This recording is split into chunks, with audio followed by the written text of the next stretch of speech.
Baik Bapak Ibu, di sini saya akan menyampaikan beberapa informasi tentang pengelolaan SDM UGM yang dulu mungkin Bapak Ibu sudah mendapatkan buku yang kerennya sering disebut buku biru gitu ya. Bukan buku putih tapi buku biru. Nah, itu tentang pengelolaan SDM UGM. Dengan berjalannya waktu ternyata di dalam implementasinya masih banyak beberapa kendala, terutama di dalam pengangkatan dosen tetap. Ini sangat merugikan bagi dosen tetap, di mana pada saat itu bisa diangkat dosen tetap kalau sudah memiliki kualifikasi pendidikan S3. Nah, ini sangat sulit sekali. Memang itu sangat ideal waktu itu. Pimpinan universitas menginginkan input SDM yang unggul begitu, tetapi di dalam perjalanannya, di dalam implementasinya ternyata kesulitan. Statusnya masih non tenur, di mana non tenur itu sebetulnya kan dosen tidak tetap. Walaupun sebetulnya itu merupakan tahapan untuk menjadi dosen tetap itu melalui tahapan non tenur dulu. Tetapi di Dikti tidak mengenal istilah itu. Jadi kami agak kesulitan sehingga di dalam mengajukan NIDN ditolak. Nah, ini berakibat untuk mengajukan data EBSBET, nah banyak yang program studi tidak memenuhi syarat. Bapak Ibu, oleh karena itu pimpinan universitas mempunyai kebijakan untuk merevisi peraturan rektor nomor 203 tahun 2009 itu dengan peraturan rektor nomor 134 yang baru saja ditandatangani rektor pada bulan bulan Juli ya, tapi berlakunya mulai Januari. Nah, di sini dilakukan perubahan-perubahan di mana definisi dosen dan tenaga pendidikan itu dirubah. Jadi tidak ada lagi istilah tenur dan non tenur. Non tenur dan tenur tidak ada. Jadi yang ada adalah jadi jenis pegawai di UGM ini ada dua, PNS dan non PNS. Sedangkan yang non PNS untuk dosen hanya ada 3 sebutan: dosen magang, dosen tetap, dan dosen tidak tetap. Jadi kalau dosen itu misalkan dosen dari institusi lain mengajar di UGM itu namanya dosen tidak tetap. Dosen magang adalah identik dengan calon dosen. Jadi seandainya nanti akan diangkat menjadi dosen tetap itu akan melalui tahap magang dulu selama 1 tahun. Kalau di dalam peraturan yang lalu itu 6 bulan, kalau yang baru ini 1 tahun.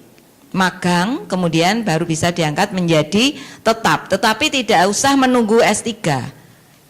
Jadi S2 sudah bisa diangkat menjadi dosen tetap asal sudah melakukan masa magang, menjalani masa magang selama 1 tahun.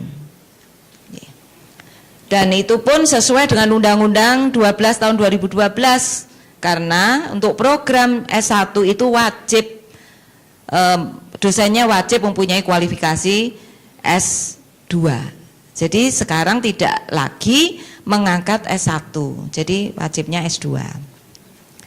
Kemudian tenaga kependidikan juga demikian, ada tenaga kependidikan magang, tetap dan tidak tetap.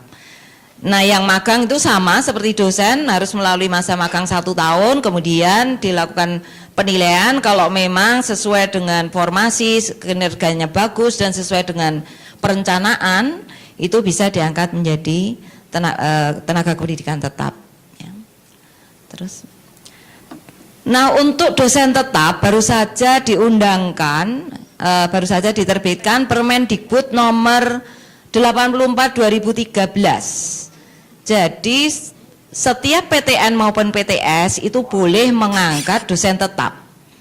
Jadi UGM ini ternyata sudah lebih lebih awal sudah mengangkat dosen tetap. Ya, jadi kita kemungkinan karena di sana ada Pak Ainun sebagai sekjen, mungkin peraturan kita itu diadop ke Dikti, ke pemerintah, sehingga Pemerintah baru saja menerbitkan itu bulan Juli. Nah, di sini untuk PTN maupun PTS untuk bisa mengangkat dosen tetap itu harus berdasarkan perencanaan kebutuhan SDM. Jadi kalau menurut nisbah di standar nasional perguruan tinggi, rasio dosen mahasiswa kalau eksak 1:20, kalau non eksak 1:30. Nah itu teorinya seperti itu. Tetapi mungkin kalau di Fakultas Kedokteran agak beda karena sistemnya kan sistem blok ya. Itu nanti bisa dilakukan perencanaan, dan ini nanti tanggal 20 sampai 21 akan ada workshop perencanaan kebutuhan pegawai nanti dari kedokteran Bapak WD bidang SDM dan kepala kantor. Nah, ini masih ada waktu, dimohon untuk mempersiapkan perhitungannya. Dari perhitungan itu nanti dipresentasikan apakah perencanaan itu nanti sudah memenuhi kebutuhan yang selama ini dikatakan masih kurang banyak, ya masih kurangnya itu di mana? Karena di dalam perencanaan kebutuhan itu perlu diperhatikan bahwa perencanaan itu sesuai juga dengan bidang ilmunya. Jadi harus ada pemetaan.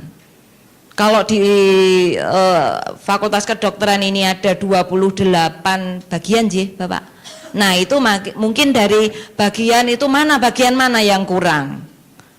Itu harus disebutkan pula elemen-elemen yang mendukung, misalkan jumlah kelas praktek, jumlah kelas teori, jumlah dosen yang sedang belajar dan lain sebagainya. Itu nanti elemen-elemen itu yang mempengaruhi di dalam pembuatan perencanaan SDM. Nah, juga disetujui oleh Menteri ini melalui Dirjen. Nah, di dalam pengajuan NIDN ini kami juga mengalami kendala, Bapak Ibu.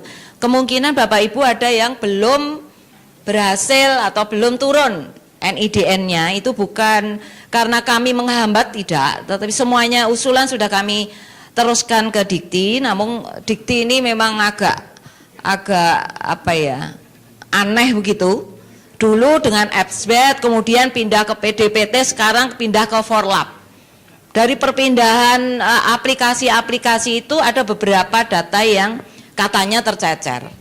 Nggak tahu itu sistemnya seperti apa. Kami sendiri tidak begitu paham tentang IT, jadi seperti itu, kenyataannya seperti itu. Jadi ada juga yang NIDN-nya sudah keluar, setelah dilihat nggak muncul. Nah, ini sudah hal-hal seperti ini sudah kami ajukan surat permohonan penjelasan untuk itu. Kemudian juga bekerja penuh waktu di dalam 40 jam per minggu. Melaksanakan tridharma perguruan tinggi 12 SKS per semester minimal, seperti itu. Nah, itu saya kira sama untuk kewajiban, hak dan kewajibannya itu sama. Haknya juga mendapatkan gaji, mendapatkan bantuan-bantuan, presentasi, mungkin bantuan studi, mungkin bisa mengajukan beasiswa, mendapatkan NIDN, mendapatkan tunjangan profesi, tunjangan kehormatan bagi yang nanti bisa jenjangnya sampai ke guru besar. Jadi haknya itu sama dengan PNS. Terus, nah, revisi yang lain tentang persyaratan rekrutmen dosen tetap, ya, sesuai dengan Undang-Undang Guru dan Dosen itu minimal harus S2, sehingga sekarang ini tidak lagi menerima S1. Namun kalau di kedokteran, di Fakultas Kedokteran ini karena profesi itu bisa disetarakan dengan S2, maka masih bisa diproses untuk. Jadi profesi itu yang bisa disetarakan dengan S2 adalah kedokteran gigi, kedokteran hewan, dan apoteker. Untuk yang nurse belum.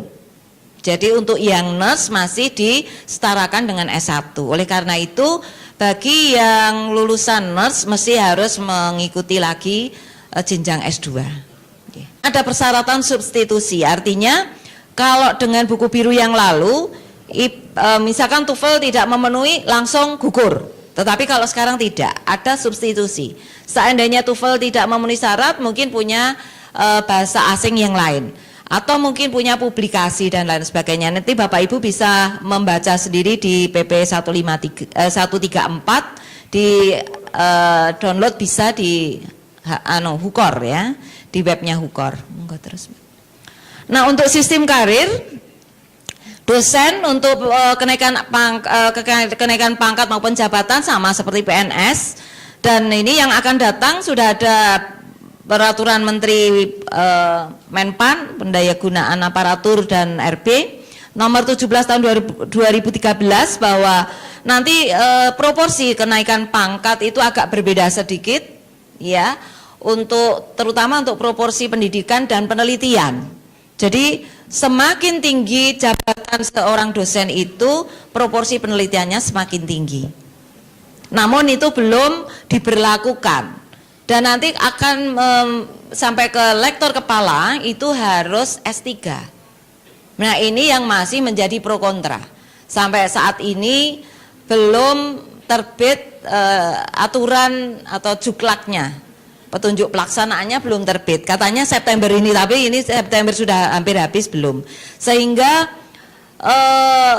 usulan kenaikan pangkat lektor yang masih S2 ini istilahnya dikebut ya. Semuanya dipercepat, pokoknya harus masuk semua dan didikti sendiri. Kemarin ditambah timnya untuk penilaian itu supaya prosesnya lebih cepat, sehingga saat ini yang masih S2 pun bisa dinaikkan pangkatnya menjadi lektor kepala.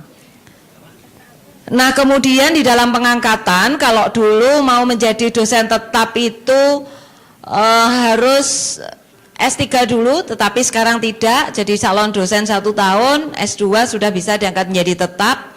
Kemudian bisa diangkat atau dinaikkan pangkat jabatannya menjadi asisten ahli selama sudah mengumpulkan angka kredit tertentu. Jadi angka kredit yang dipakai oleh dosen tetap non PNS ini masih sama dengan PNS, ya, tidak ada perubahan.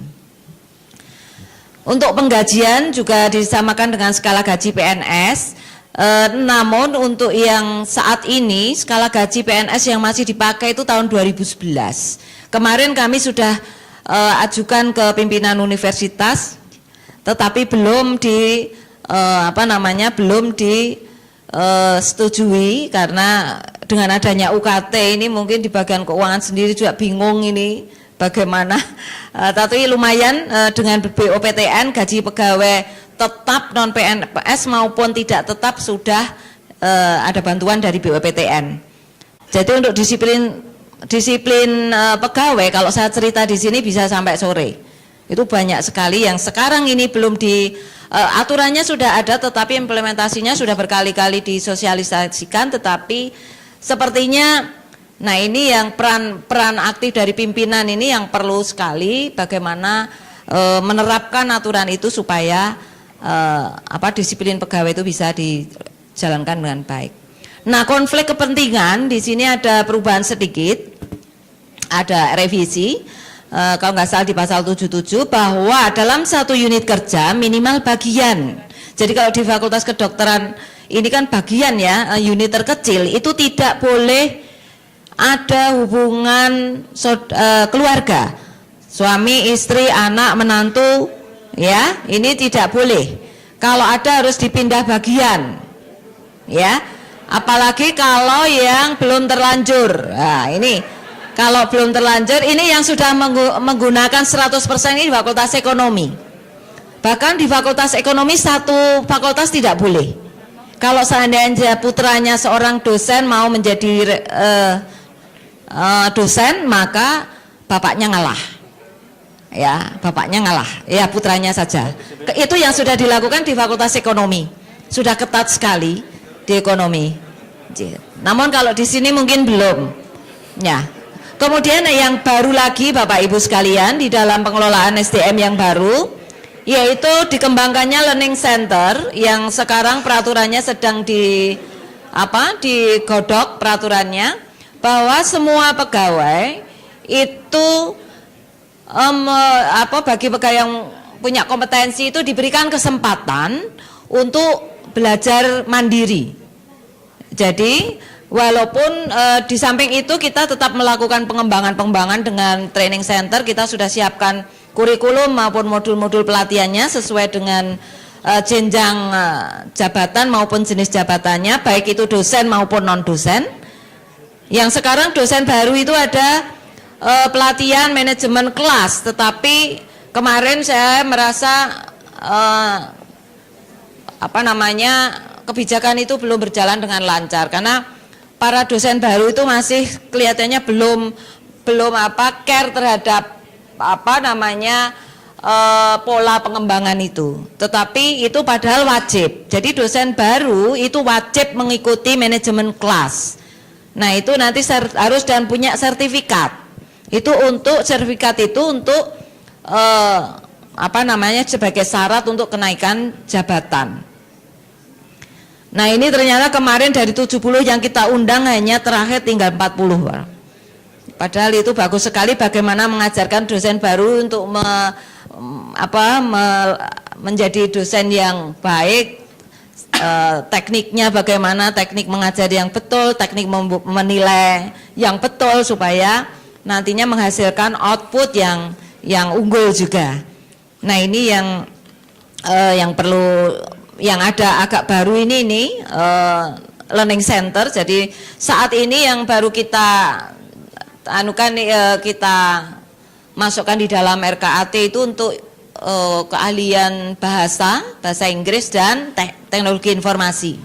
Disesuaikan dengan tupoksinya masing-masing dan disesuaikan pula dengan tupoksi unit kerja tertentu. Unit kerja di mana pegawai itu berada. Nah, hal ini SKP itu harus terukur. Jadi harus terukur supaya penilaiannya itu akan mudah, ada indikatornya. Kemudian hal ini juga berkaitan dengan disiplin pegawai. Ya Pak, tinggal satu sheet Pak. Jadi disiplin pegawai itu pasal 3 dan 4 itu akan salah satunya peraturan disiplin pegawai yang baru itu adalah bahwa pegawai itu harus memenuhi target kerja. Nah, di sini dengan SKP itu Bapak Ibu nanti akan menentukan target kerja. Nah, target kerja itu cara penentuannya seperti apa? Itu akan dilihat dari analisis jabatannya. Oleh karena itu, penyusunan analisis jabatan itu merupakan hal yang wajib. Karena semuanya akan mengacu pada hasil analisis jabatan. Saya kira itu Bapak Ibu dari saya atau dari SDM, mungkin kalau ada beberapa yang perlu ditanyakan nanti dalam sesi diskusi. Waktu ke saya kembali.